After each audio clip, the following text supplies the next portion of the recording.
ডেলিভারির পর যে কাজগুলো করা একজন মায়ের জন্য অনেক বিপজ্জনক, সেটা সিজার হোক বা নর্মাল বা সিজারের প্রথম 3 মাস ভারী কোনো কাজ বা ভারী কোনো কিছু তোলা যাবে না।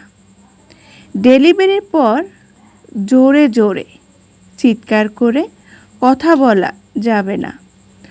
অনেক সময় একভাবে দাঁড়িয়ে থাকা উচিত হবে না।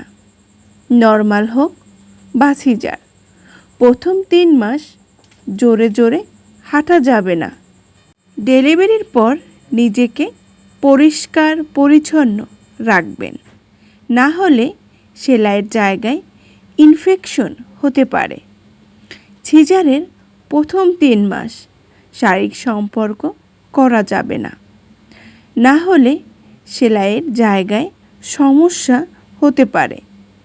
ডেলিভারির প্রথম 3 মাস আপনাকে পুরোপুরি বিশ্রাম নিতে হবে।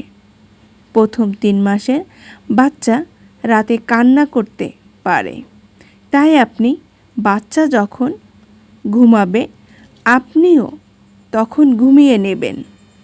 ভিডিওটি ভালো লাগলে শেয়ার করে দিবেন।